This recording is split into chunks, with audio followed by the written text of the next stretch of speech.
그래도 효과 있어요? 예. 이 시대에 가장 필요한 능력이 무엇일까요? 어떠한 능력이 이 시대를 살아갈 때 가장 필요할까요? 그렇죠. 정답을 다 얘기했기 때문에 이제 가셔도 됩니다. 이제 먼저 퇴근하셔도 됩니다. 학생들은 수학 능력, 이게 되게 중요하기 때문에 수학 능력을 평가받아서 좋은 대학을 가죠. 학생들은 수학 능력을 원할 겁니다. 그리고 지금 기술 문명이기 때문에 지금 현재는 인공지능을 활용하는 능력이 아마 가장 좋은 능력이 아닐까, 이런 생각이 듭니다. 자, 그런데 영찬 선생이 대답을 했듯이 우리들이 가져야 될 능력은 예수 이름의 능력입니다. 그런데 많은 성도들이 예수 이름의 능력을 전혀 사용하지 않고 있습니다. 마치 현대시대에 휴대폰을 사용하지 않으면 뒤처질 수밖에 없는 것처럼, 많은 것을 능력을 잃어버리는 것처럼, 이렇게 예수의 능력이 없으면 원시인 비슷하게 살아가게 되는 것입니다. 기도 끝날 때 그냥 형식적으로 예수 이름으로 기도합니다 라고 하는 형식적인 예수 이름은 사실상 의미가 없습니다. 실제적으로 예수 이름을 사용해야만 합니다. 기독교 신앙의 핵심은 예수입니다. 그래서 그 예수를 내가 믿고 예수를 나의 삶으로 가져오는 것, 예수의 능력을 나의 삶으로 드러내는 것, 이것이 바로 초대교회 성도들이 했던 일이고 성경이 명령하는 내용인 것입니다. 그래서 예수 이름의 능력을 활용하는 것은 마치 인공지능을 활용해서, 인공지능을 지금 휴대폰의 인공지능을 활용을 하면 얘네 물건을 알아봐줘. 그럼 물건을 알아봐주고, 얘가 별별 거 물어보면 다 도와주잖아요. 원하는 것을 대부분 도와주듯이 예수 이름의 능력을 우리들은 사용해야만 하는 것입니다. 그렇게 하게 될 때 우리들의 인생은 새롭게 변화될 수가 있습니다. 자, 베드로와 요한이 성전에 들어가게 될 때 안진뱅이를 만나게 됩니다. 베드로와 요한은 고향에 있는 선후배, 고향에 있는 아주 친근한 동생이었습니다. 요한네 집이 부자였기 때문에 요한네 집에서 배를 임대를 해주었죠. 베드로에게. 그래서 베드로에게 임대를 해주어서 베드로는 그 배를 가지고 장사를 하고 그러면서 요한과 굉장히 친근하게 어부로서 같이 자랐습니다. 성향이 둘이 맞는 것과 같습니다. 아마 맞는 것 같아요. 베드로에게는 안드레라고 하는 동생이 있었고 요한에게는 야고보라고 하는 형이 있었지만 왠지 자기 형제들보다도 형제들과 다니지 않죠. 다른 사람이 오히려 더 친근하죠. 우리들도 동생들과 어디 다니는 것보다는 차라리 그냥 친구들과 지내는 게 더 편한 것처럼 베드로는 요한과 둘이 같이 자주 붙어 다녔습니다. 그래서 그랬는지 몰라도 베드로와 요한이 성전에 늘 같이 드나들었습니다. 성전에 기도하러 가고 있는데 그곳에 안진뱅이가 있었습니다. 이 안진뱅이는 40세쯤 되었습니다. 무려 40년 동안 태어나면서부터 안진뱅이였습니다. 단 한 번도 걸어본 적이 없는 안진뱅이였습니다. 이 안진뱅이는 이 성전에 들어갈 수가 없었습니다. 장애인들은 성전에 들어가지 못합니다. 이게 비극입니다. 성전은 하나님께 예배하는 곳이고 하나님을 경배하고 하나님께 구원받은 자녀들이 가는 곳인데 바로 그곳을 가지 못했습니다. 너무나 억울한 일이죠. 그런데 이 장애인이었던 안진뱅이는 이곳에 성전에 들어가는 희망조차 갖지 않았을 것입니다. 왜? 40년 동안 한 번도 가보지 못했기 때문입니다. 단지 그가 할 수 있는 일이라고 하는 것은 그의 가족 식구들이 그 성전 앞에, 성전 문 앞에 데려다 놓으면 그곳에서 기가 막힌 방법으로 구걸하는 것입니다. 구걸을 오랫동안 하게 되면 노련하게 구걸을 굉장히 잘하게 됩니다. 캄보디아 시엠립에 가면 앙코르와트 사원 같은 곳이 있습니다. 이런 곳에 가면 국어라는 아이들이 굉장히 떼를 지어다니면서 국어를 합니다. 국어를 어떻게 할까요? 놀랍게도 오빠 10,000원만 이럽니다. 그죠? 오빠 10,000원만이라고 얘기합니다. 그리고 그 남자들은 누나, 그렇게 또 남자아이들은 누나 그렇게 얘기합니다. 선생님, 누나 뭐 이렇게 이야기를 합니다. 그러니까 아저씨들, 분명히 아저씨인데 오빠라고 그러면 돈을 더 잘 줄 걸 알고 오빠 10,000원만 이렇게 국어의 능력도 굉장히 올라가게 됩니다. 이런 사람들도 오랫동안 국어를 하면서 자비를 베풀어 주세요 이렇게 호소하듯이 이야기를 하면 사람들이 굉장히 돈을 잘 줍니다. 자, 그래서 베드로와 요한에게도 똑같은 방법으로 하나님의 자비를 베풀어 주소서 이렇게 이야기를 하니까 베드로와 요한도 쳐다볼 수밖에 없었습니다. 그런데 베드로와 요한은 이날따라 이상하게 다른 행동을 합니다. 이렇게 이야기합니다. 우리를 봐라. 우리를 자세히 봐라. 예전에는 이런 시선으로 바라보지 않았습니다. 지금 베드로와 요한은 이 안진뱅이를 고쳐줄 마음으로, 치료할 마음으로 바라보라고 하는 얘기입니다. 즉 자기의 시선이 먼저 바뀌었기 때문에 너의 시선도 바뀌라는 것입니다. 그동안 거지로 보았던 겁니다. 장애인들을 우리가 어떻게 바라보느냐, 다른 사람을 바라볼 때 이런 사람 거지로 바라보는 거죠. 그동안은 거지로 바라봤습니다. 불쌍한 거지로만 바라보았는데 이제는 하나님의 능력과 은총이 이 사람에게도 있어야 되지 않을까? 사랑의 시선으로 세상을 바라보게 되는 것입니다. 예수를 믿게 되면, 성령을 받게 되면, 예수 이름을 그 마음에 가지게 되면 세상을 바라보는 시선이 바뀌게 되는 것입니다. 전날에는 그냥 원수로 보았던 사람이 구원의 대상으로 바뀌고요.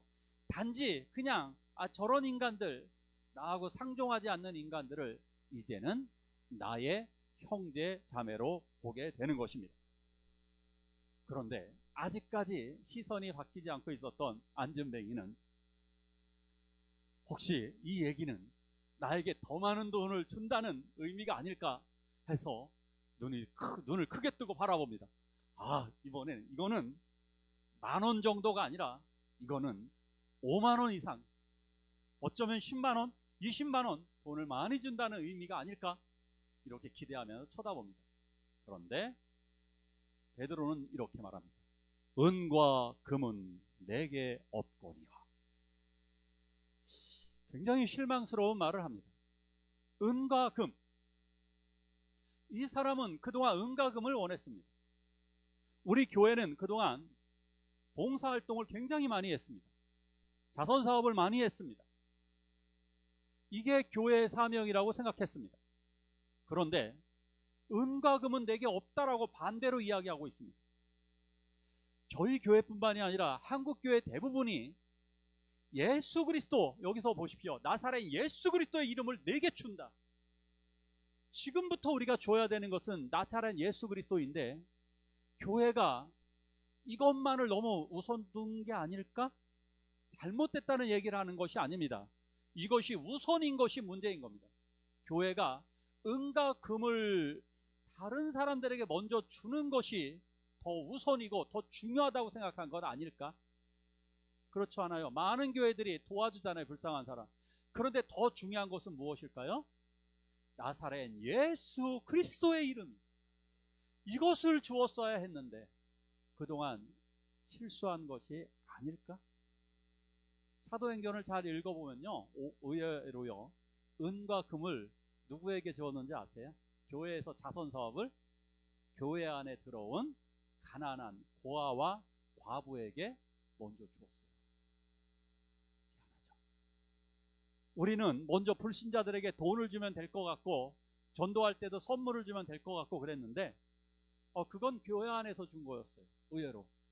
그리고 밖에 있는 사람들에게는 예수 그리스도의 이름과 능력을 주었습니다. 할렐루야. 이건 그래서 이렇게 얘기합니다. 나사렛 내게 있는 것을 내게 주노니. 이게 중요해. 내게 있는 것이 뭐냐 이거예요. 우리들 어차피 돈 많지 않잖아요. 내게 돈이 많다면 그 돈을 가지고 불신자들 도와주세요. 많은 사람들 도와주세요. 하지만 우리에겐 돈이 그렇게 많지 않습니다. 남아돌지 않습니다. 그런데 우리들에게 남아도는 것이 하나 있습니다. 언제든지 끊임없이 솟아오르고 끊임없이 퍼져도 사라지지 않는 그것이 있습니다. 바로 나사렛 예수 그리스도의 이름인 것입니다. 나사렛 예수 그리스도의 이름을 계속해서 수백만 명에게 전해주어도 사라지지도 않고 끊임없이 능력이 솟아오릅니다. 그런데 그동안 이것을 주지 못했습니다. 그러기에 베드로와 요한이 이렇게 당당하게 외칩니다. 내게 있는 이것을 내게 주노니 나사렛 예수 그리스도의 이름으로 일어나 걸으라. 할렐루야. 그러자 놀라운 일이 벌어집니다. 창조주 하나님의 능력이 그 사람 속에 휙 들어갑니다. 그러자 이 사람이 갑자기 오른손을 잡아 일으키는 순간 어떤 일이 벌어졌느냐, 그냥 빠지 이렇게 일어난 게 아닙니다. 일어나 펄쩍 뛰었습니다. 놀라웠어요. 펄쩍 뛰었습니다. 자기도 모르게 일어났는데 펄쩍 뛰니까 이 사람이 펄쩍펄쩍 뛰면서 걷기도 하고 뛰기도 하면 이렇게 펄쩍 솟아. 이건 사슴이 뛰는 형식이에요. 사슴이 우리나라 보면 고라니가요, 놀라운 걸 봤는데 고라니가 3m 점프하는 거를 이렇게 직관을 했어요. 보는데 언덕 높은 데 3m를 쫙 뛰어 올라가는데 그래서 제가 검색을 해봤더니 최대 9m까지 뛴다. 9m까지. 높이 말고 이렇게 넓이 뛰기 9m까지 뛴대요. 높이도 3m 이상 뛰어오르고 심지어 어떤 것들은 5m까지 뛴다는 거예요. 이런 느낌인 거예요. 고라니가 사슴이 발짝발짝 뛰어오르듯이 이 안진뱅이가 그동안 발목에 힘이 없어서 걷지 못했던 이 안진뱅이가 발목에 힘이 들어가니까요. 다리에 힘이 없어서 주저앉아 있었던 것 같아요. 다리에 힘이 없어서. 그런데 거기에 생명의 기운이 들어가니까, 성령의 능력이 들어가고 예수 그리스도의 능력이 들어가니까 그의 힘줄이 힘을 얻어서 그냥 펄쩍 뛰어 올라갔고 펄쩍펄쩍 뛰면서 기뻐했습니다. 그러면서 이 사람이 성전에 뛰어들어갑니다. 저 성전은 얼마나 좋았을까요? 40년 동안 성전을 얼마나 가고 싶었을까요? 제가 여러 번 간증했잖아요. 군대 때 교회를 못 가게 막으니까 가슴에서 불이 일어나더라고요. 교회 가고 싶어서 교회 십자가만 보면 저 교회를 너무너무 가고 싶은 거예요. 그런데 교회를 가지 못하게 하니까 눈물이 펑펑 나오더라고요. 교회를 가지 못하게 하는 것, 40년 동안 가지 못했습니다. 그냥 교회 정도가 아닙니다. 이스라엘 사람들에게 성전이라는 것은 구원의 장소이고 하나님을 만나는 장소이고 자기의 죄를 속죄하는 장소이잖아요. 그런데 저 성전에 들어가 본 적이 없습니다. 거길 기쁨으로 들어가는 거예요. 제 어린 시절에 약간 이 느낌이 딱 생각이 나더라고요. 저는 자연농원을 갔었습니다. 자연농원을 아시는 분은 연식이 오래되고 많이 되신 분입니다. 저는 자연농원을 처음 갔을 때, 에버랜드 그 자연농원을 다 갔을 때 너무너무 좋더라고요. 친구들과 막 뛰어다녔어요. 이리 뛰고 저리 뛰고 하루 종일 뛰어다녔어요. 본 곳 또 보고 본 곳 또 보고, 처음으로 코끼리도 보고 호랑이도 보고. 타는 건 하나도 못 탔어요. 돈이 없어서 한 개도 못 탔어요. 한 개도 못 사 먹었습니다.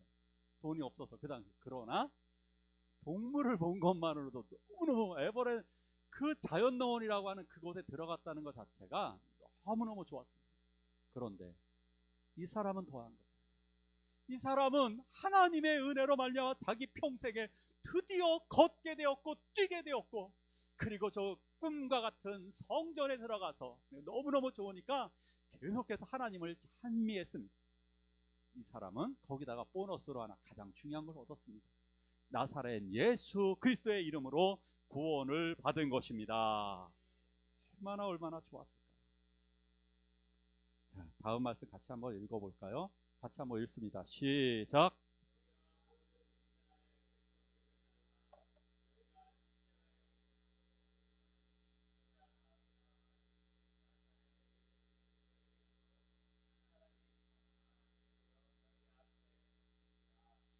아멘. 예수를 죽였던 유대인들, 사내들인 공의의 의원들, 이 사람들에게는 이것이 위기로 다가왔습니다. 예수를 죽인 지 불과 100일도 안 됐는데, 예수를 죽인 지 100일도 안 됐는데 이런 일이 벌어지다니. 그래서 베드로와 요한을 잡아놓고 재판을 시작합니다. 재판, 대법원과 같습니다. 여기서 사형 판결이 내려지면 죽는 겁니다. 예수님도 그렇게 죽었습니다. 예수님이 사형 선고를 당했던 그 법정에 똑같이 베드로와 요한이 서게 됩니다. 그러면서 이렇게 협박을 합니다. 너희 누구 이름으로 이렇게 한 거야? 이건 죄를 정하겠다는 겁니다. 너가 누구 이름으로 이렇게 한 거야? 너 왜 이런 짓을 벌인 거야? 그럴 때 나사렛 예수 그리스도의 이름으로 이 일을 행했다라고 말을 합니다. 이름을 물어봅니다. 우리에게 이름이라고 하는 것은, 한국 사람들에게 이름은 그렇게 커다란 의미를 많이 두지는 않습니다. 그런데 이스라엘 사람들, 히브리인들에게 이름, 그 인격을 대표하고 그 가문을 대표하는 것입니다. 그 사람의 목숨과도 같은 것이 이름입니다. 그래서 하나님은 야곱을 만나서 그 이름을 바꿔줍니다. 내 이름이 무엇이냐? 그랬더니 이름을 물어보십니다. 야곱입니다. 아니, 내 이름을 이제는 이스라엘이라 하라. 야곱, 발 뒤꿈치를 잡았다는 속이는 자라고 하는 의미입니다. 나쁜 의미입니다. 음흉한 자, 속이는 자라고 하는 나쁜 이름을 버리고 이스라엘, 하나님과 싸워 승리한 자라고 하는 위대한 이름으로 바꾸어 주십니다. 자, 인격을 완전히 바꿔버리는 겁니다. 삶을 바꿔버리는 겁니다. 이름, 아브람도 아브라함으로, 사레도 사라로. 예수 믿는 사람들에게 그렇게 이름을 바꿔준다는 것. 그래서 우리들의 이름은 예수 누구누구라고 말을 할 수가 있는 겁니다. 너무너무 좋은 거죠. 그 이름이 그 사람의 인격과 생명과 삶을 대표하는 것입니다. 그래서 이름을 물어본 거죠. 너 누구 이름으로 이렇게 했느냐? 그랬을 때 이렇게 이야기합니다. 너희가 십자가에 못 박아 죽인, 그러나 하나님이 죽은 자 가운데서 다시 살리신 나사렛 예수 그리스도의 이름으로 내가 이 일을 행했다. 우리가 이 일을 행했고 이 사람도 그 이름으로 건강하게 되었다. 와, 큰일 났습니다. 이 사람들은 간담이 선을 했을 겁니다. 예수를 죽였는데 소문이 돌았거든요. 예수가 부활했다라는 소문이 돌았습니다. 그건 어떻게든 그 소문을 잠재우려고 했는데 오히려 베드로와 요한은 예수 그리스도의 이름으로 안진뱅이를 고치다니요. 불과 며칠 전에는 예수 그리스도의 이름으로 방언을 말했고 그리고 수많은 사람들을 성전에서 전도하더니 야, 큰일 났습니다. 나사렛 예수 그리스도의 이름, 그 이름의 능력이 있습니다. 그런데 그 나사렛 예수 그리스도 또 하나의 비밀이 있습니다. 근데 왜 나사렛은 왜 붙여요? 이제 가끔 물어보시는 분들이 있어요. 목사님, 궁금한데요. 그냥 예수 이름으로 이러면 되지 왜 나사렛을 왜 붙여요? 왜 붙일까요? 예수라고 하는 이름은 너무너무나 많습니다. 외국에 가서 마리아, 유럽 같은 데 가서 마리아 그러면 10명 중에 1명이 막 뒤돌아본다 그랬죠. 마리아 제일 흔한 이름이잖아요. 베드로, 피터 흔한 이름이 있잖아요. 흔한 이름이 예수예요. 예수도 엄청 흔합니다. 그래서 예수야 그러면 10명 중에 1명이 뒤돌아보는 거예요. 자, 그럼 구분을 해야 돼요. 우리를 구원하신 분은 누구냐? 어느 동네 사시는 분이냐? 나사렛입니다. 그런데 그 나사렛은 경멸받고 모멸받고 천대시하던 곳이었습니다. 사람들이 무시하던 나사렛 예수는 무시하는 이름이었습니다. 요즘도 뭐 무시하는 거 있잖아요. 뭐 전문대 출신, 지잡대 출신 그런 느낌인 거예요. 저 지잡대 출신 누구누구라고 이야기하는 겁니다. 지잡대 출신 누구누구 예수 이렇게 얘기하는 거예요. 나사렛 예수, 목수 아들 예수, 그 얘기를 하는 거예요. 이게 세 가지 의미가 들어있어요. 무시하는 동네 이야기도 있고, 아버지 목수하냐, 그 다음에 엄마, 아버지가 없다고 주장하잖아요. 예수님 성령으로 잉태하사. 저거 아버지도 없는 사생아, 다른 사람의 혹시 씨앗을 잉태한 거 아니야? 모멸하는 내용. 그런데 멸시와 천대를 받는 나사렛 예수 그리스도의 이름으로 구원을 얻게 된 것입니다. 할렐루야. 이것이 놀라운 기적이고 놀라운 은혜입니다. 이 기독교의 역설은 바로 여기 있는 거예요. 그래서 우리가 나사렛 예수라고 왜 굳이 붙여야 되느냐?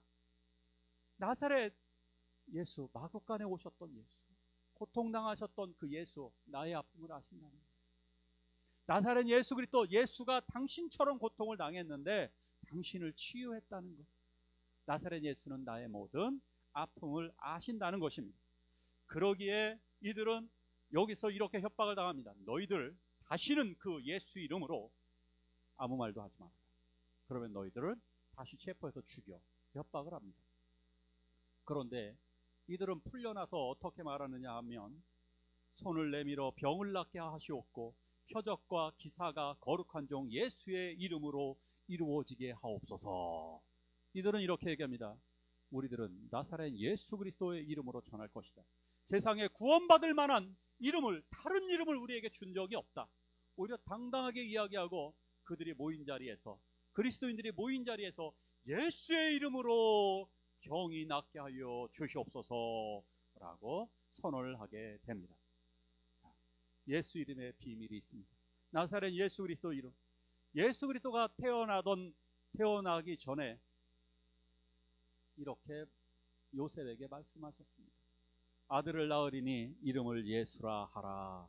이는 그가 자기 백성을 그 죄에서 구원할 자이심이라. 예수 이름의 뜻, 구원이 있습니다. 예수 이름을 믿는 자 구원을 얻습니다. 할렐루야. 예수 이름이면 구원을 줍니다. 그래서 예수 이름을 믿는 자, 예수 이름을 의지하는 자 구원을 받게 되는 것입니다. 영접하는 자, 곧 그 이름을 믿는 자들에게는 하나님의 자녀가 되는 권세를 주셨습니다. 하나님의 자녀, 예수 이름을 의지하는 자는 구원을 받아요. 내가 왜 구원받았느냐고요? 나의 행위를 보면 구원받을 만한 것이 하나도 없습니다. 나는 죄도 많고 더럽게 살아왔습니다. 그럼에도 불구하고 내가 왜 구원을 받을 수 있느냐? 나사렛 예수 이름을 믿기 때문입니다. 그 이름을 영접하는 자들에게 하나님의 자녀가 되었습니다. 두 번째, 예수 이름을, 나사렛 예수 그리스도의 이름을 믿는 자, 귀신이 쫓겨납니다. 이렇게 말씀하고 마가복음 16장에 이렇게 기록되어져 있습니다. 믿는 자들에게는 이런 표적이 따르리니 곧 그들이 내 이름으로 귀신을 쫓아내며 방언을 말하며 뱀을 집어 올리며 무슨 독을 마실지라도 해를 받지 아니하며 병든 자에게 손을 얹은즉 나으리라. 내 이름으로, 예수 그리스도의 이름으로 귀신을 쫓아내고 방언을 말하고 그리고 병든 자에게 손을 얹으면 치료된다는 것입니다. 너무너무 좋습니다. 예수 이름으로 무엇이든지 행하라고 하는 것입니다.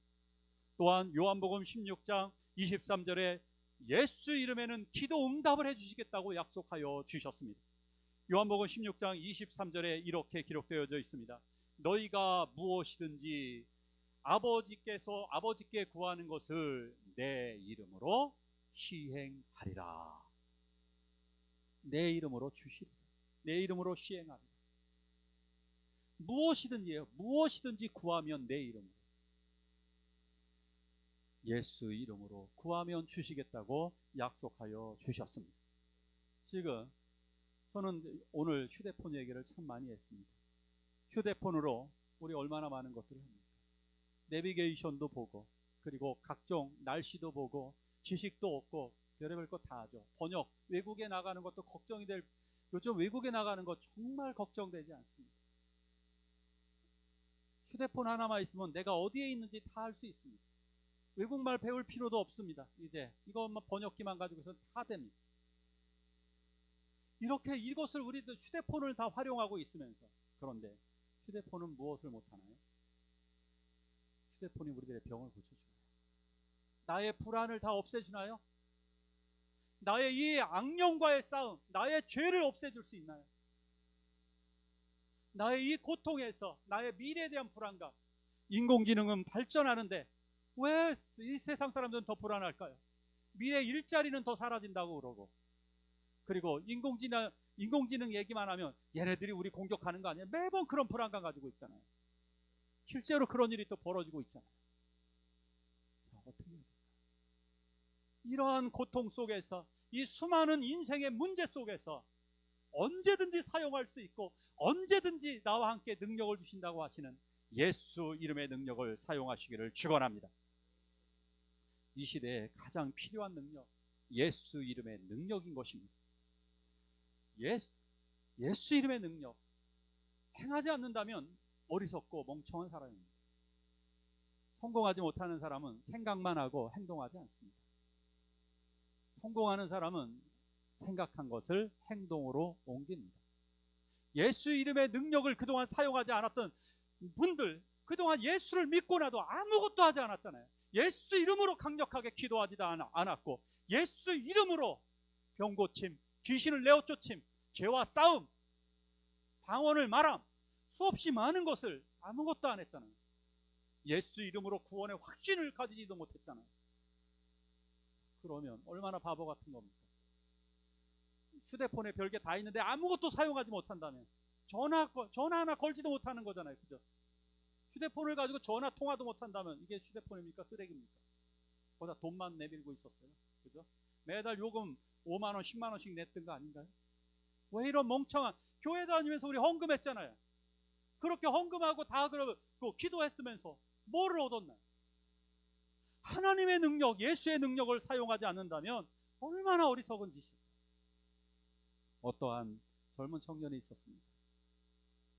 이 청년이 군대에 갔다가 휴가를 맡았습니다. 그래서 첫 휴가 나와서 기분이 너무 좋아서 친구들과 놀아보겠다고 아버지 차를 끌고 나갔다가 교통사고를 났습니다.